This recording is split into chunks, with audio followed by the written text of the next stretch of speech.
Hello and welcome to Startup Champions 2.0, the show where you meet and learn from National Startup Award winning founders. In the show today, you will meet two startup champions from the education and skill development sector. These are Study at Home and Thinkerville Labs. One day from now, we will be proudly celebrating the 75th Indian Independence Day. The celebrations began when Honorable Prime Minister Shri Narendra Modi ignited 1 billion Indians with the bugle for a new India. Azadi Ka Amrit Mahotsav has brought 1 billion Indians together. Before we begin today's show, for a while, just imagine how privileged we are. Millions of Indians laid their lives for our freedom. For them, life was a struggle. For us, life is a lot easier. Let's resolve today that our actions will take India to the stage that it commands. And one way to achieve this is by making India the startup capital of the world. We must contribute to the initiatives announced by Honorable Prime Minister. Startups must participate in Startup India, Stand Up India, Make in India, Made in India, and other relevant initiatives. We are the youngest population in the world today. Imagine what we can create with information technology and manufacturing in the digital age. To ignite your imagination, let's now meet our first startup champion and hear their story.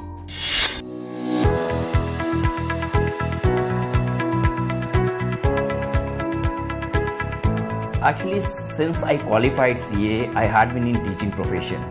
I have taught all across India, from North India to South India, everywhere. And I felt like the education which I had been providing is not reaching to the remotest corner of India.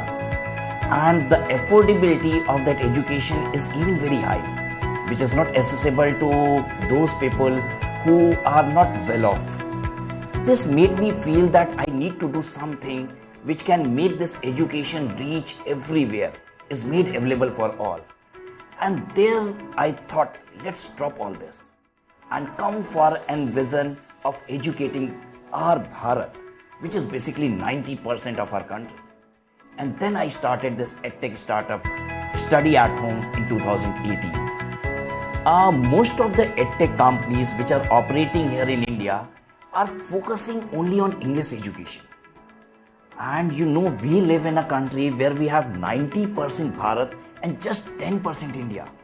We really ought to do something in Hindi language, and we are doing all our courses in Hindi language, reaching the masses, educating Bharat. Second thing is that the other edtech players are offering courses which are beyond the pocket sizes of lower or lower middle class people.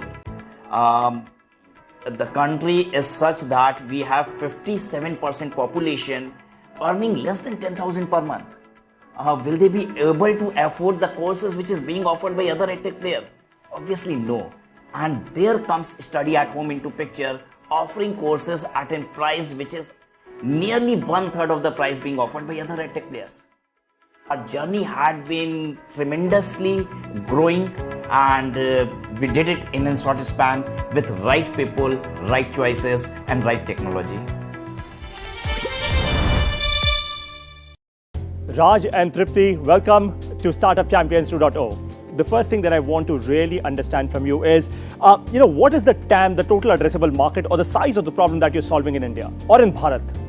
It's 1.2 billion USD as on date. And what are the total number of users that you're really looking to capture across the country in the next 3 to 5 years? We are looking to capture somewhere around 10 lakh users in India.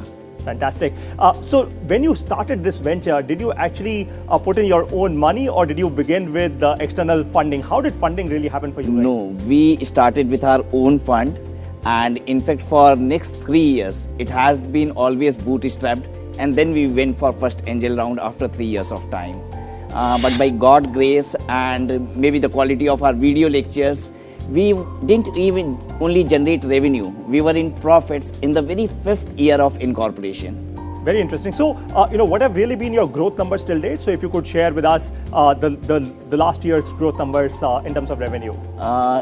If we compare this year's revenue with last year's Q1 revenue, we are on the growth of 320%.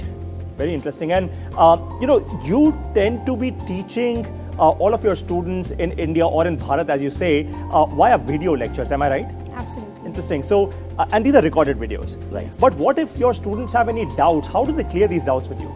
So once student purchase any courses, he or she might get a very good system wherein they are added to a group in the similar app, which is more featureable, more better than the WhatsApp group. So they in that group they can connect with the students, right? Moreover, they can connect with the teachers directly. So that's how they get a very good platform to connect their doubts and have other doubts to be entertained as well.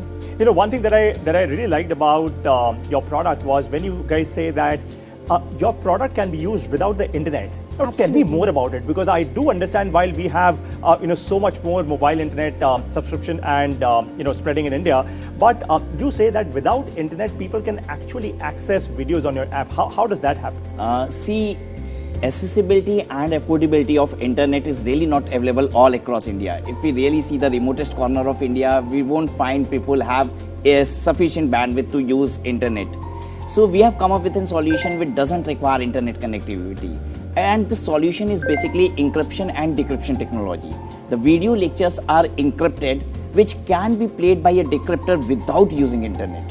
And you've come up with a very interesting strategy. You know, when you actually say India and Bharat, right? You say that there is 90% Bharat and 10% India, right? Now, tell me something. Why Hindi as your first preference choice, and are you also expanding in other languages as well? We cater that Bharat where Hindi users on a fact is 12 times bigger than the English users, right?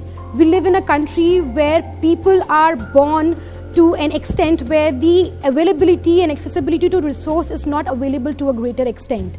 So we have just not decided, we have started with the Hindi language, and for the coming years, Hindi is our target. But moreover to the expansion, we make sure that we land up to the vernacular languages too. My last question to the both of you now is, look, the Startup Champions 2.0 show, right now millions of Indians are watching you.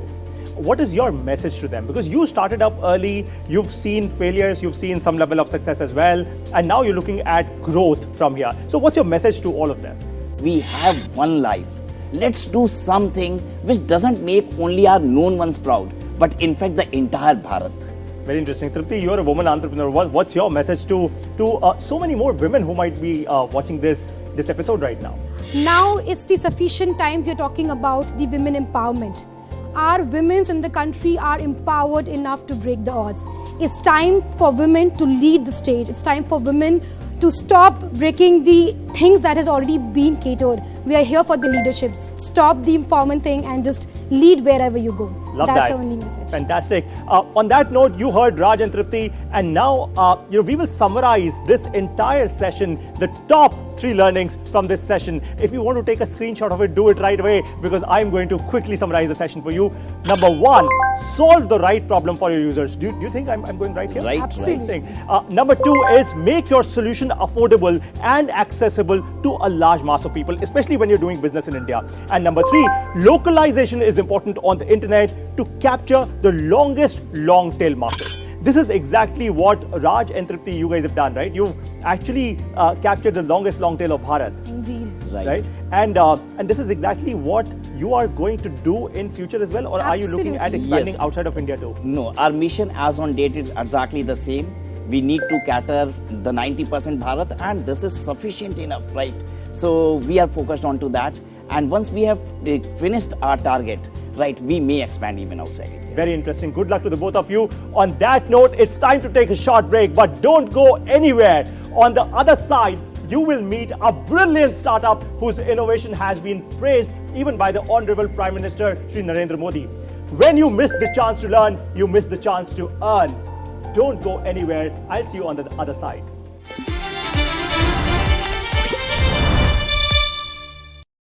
Your window to rising India.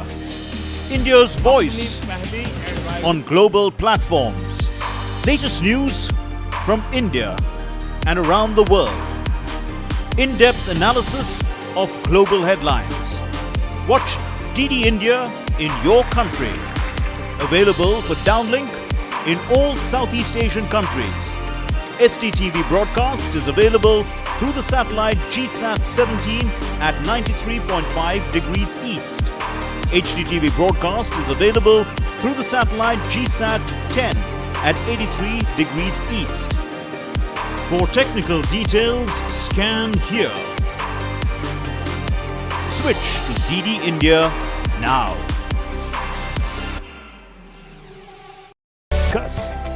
Watch Changemakers on DD India.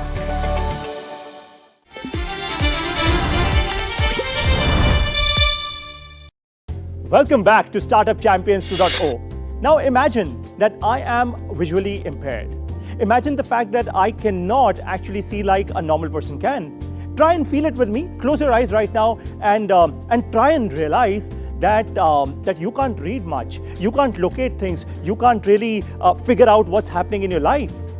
How difficult is that? And that's what a lot of people with visual impairment actually feel every day. The answer to this is my best friend Annie right here. The visually impaired can actually read and create a better world.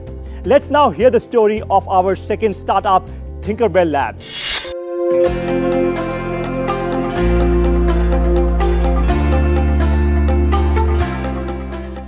We're all aware that there have been countless innovations and advancements in education in the last 2-3 decades in particular, which has really changed the way people are learning these days. But unfortunately, the entire world of the visually impaired have been left behind in this advancement that we've had in education technology. With this vision in mind of building new age learning solutions for the visually impaired and bringing innovation here, we started Tinkerbell Labs 6 years ago. In these last 6 years, we've come a long way. We have our first flagship product, which is called Annie. This is the world's most comprehensive braille literacy device. We are currently present in over 50 centers in the country, and we're also exporting to 10 other countries from India. It's a made in India product, and we can't be more proud of this. Our vision is to make education more inclusive, not just for the visually impaired, but anybody who has any kind of special education needs. We can see a lot of innovation coming in here, and we want to build an industrial environment where more and more innovations can come in and change the way people are learning and ensure nobody is left behind in this journey.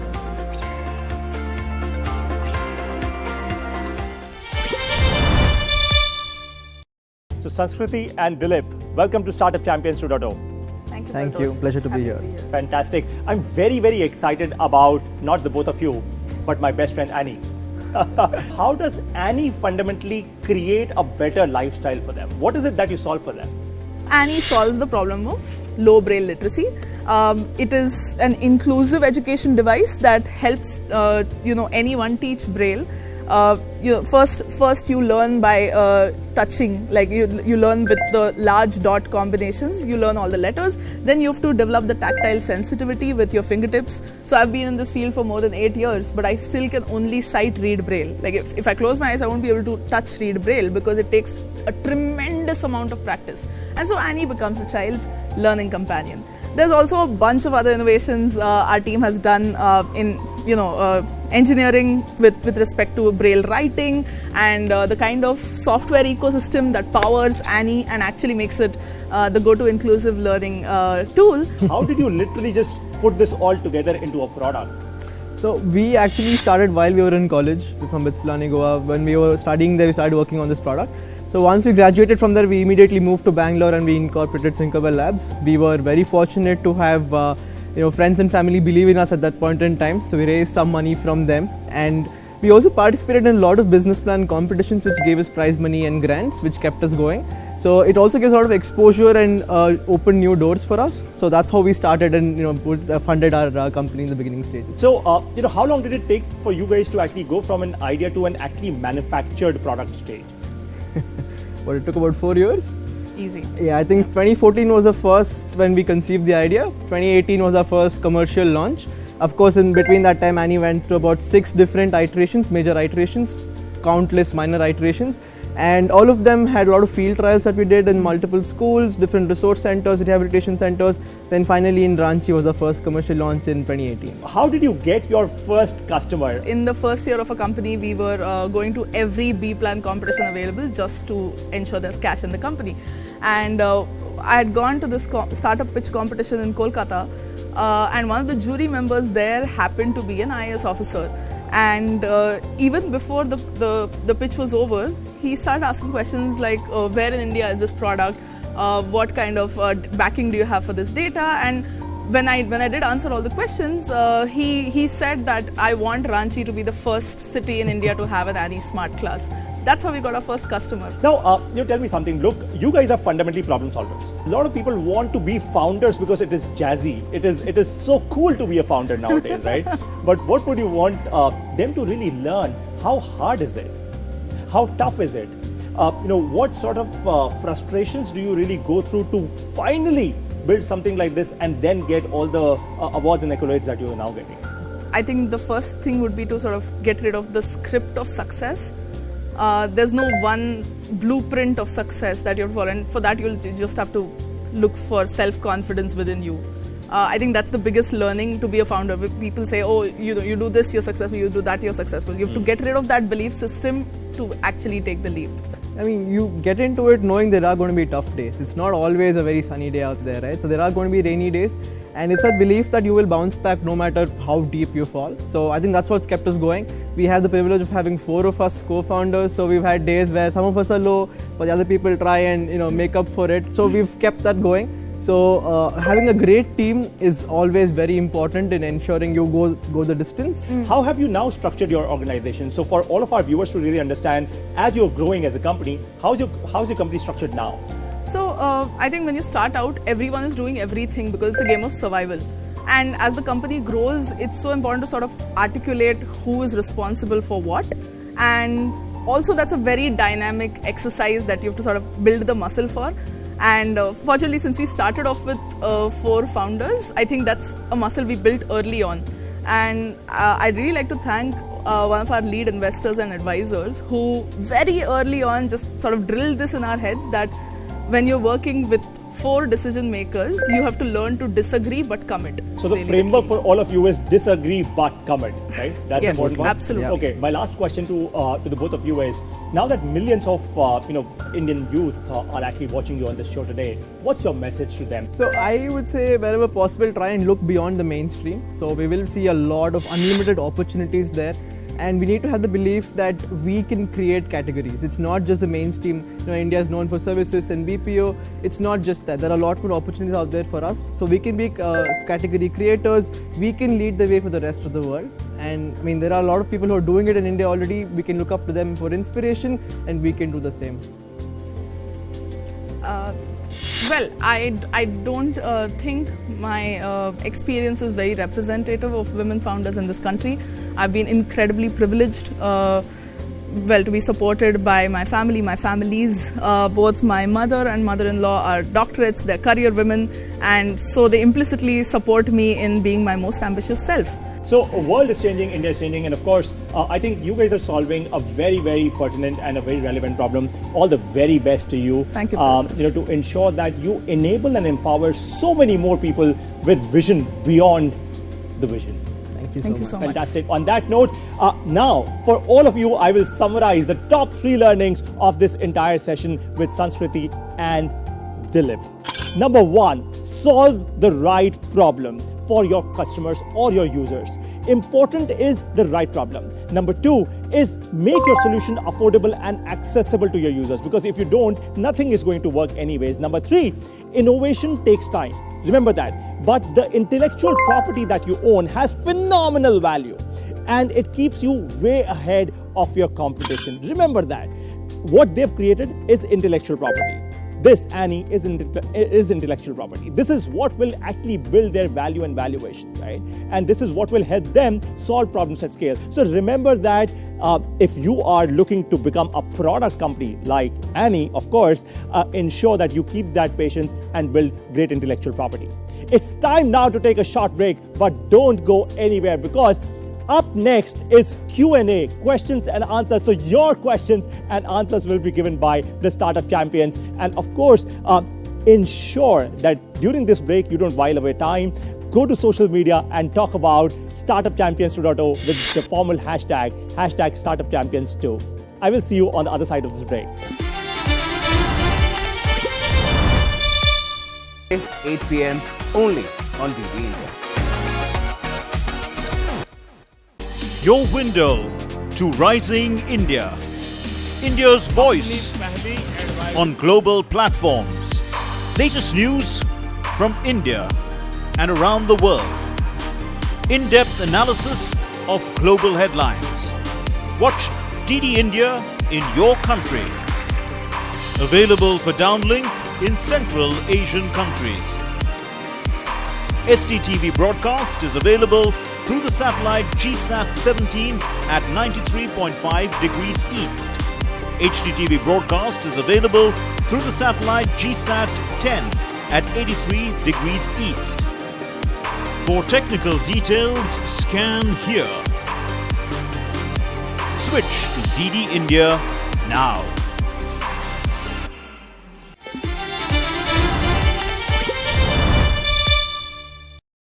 Welcome back to Startup Champions 2.0. It's time now for Q&A. Your questions answered by our Startup Champions. The first question has come from Nagarjun L from Bengaluru. He's an entrepreneur from Bengaluru. I'm Nagarjun, entrepreneur from Bangalore. My question is for Thinkable Labs team.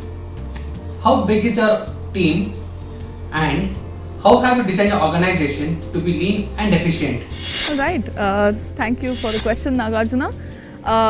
We are currently 28 people and counting, continuously hiring. Every time I walk into office, there's a fresh new face.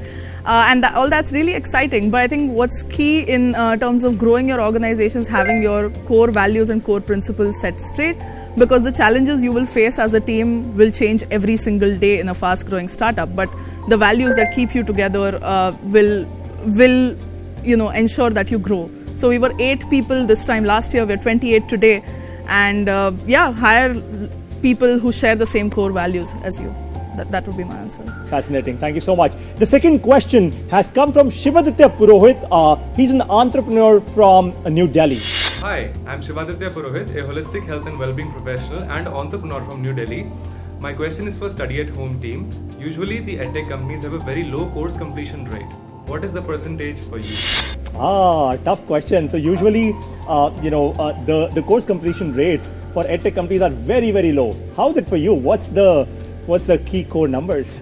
We have different categories of courses, like we offer academics, professional courses, skill development, and even government competitive examination. But when we go for skill development courses, you'll find that the courses itself is of say 15 hours, 20 hours or 25 hours. And we provide them the validity of say 3 months, 6 months or 12 months. And we surprisingly find that the course completion is 92% just in first week or first 15 days only. So they are so engaging and interesting. I hope, Shivaditya, you got your answer. You earn when you learn. Let's continue our learning. Today, you will know step number 1 of how to start a startup.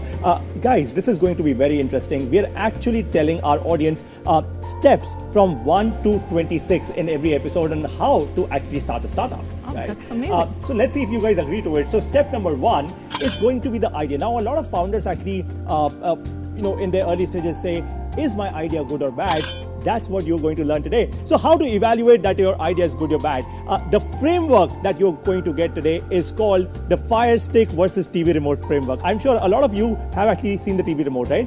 Let me ask you this question, and the question for the audience as well. Have you ever used more than 5 buttons in a TV remote?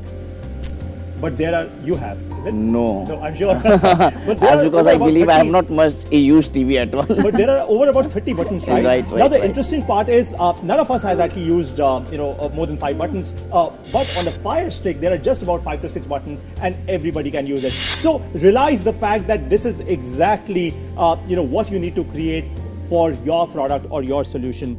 In short, it is not about the idea, it is actually about the problem that you're solving and how you're creating convenience and frictionless experience for your customer. How the customers solve the problem today is step number 2. That's what you need to understand, like Tinkerbell Labs did. They went to the customers, right? Otherwise, I'm sure they are with vision and you wouldn't have been able to create a product for somebody who doesn't have that, right?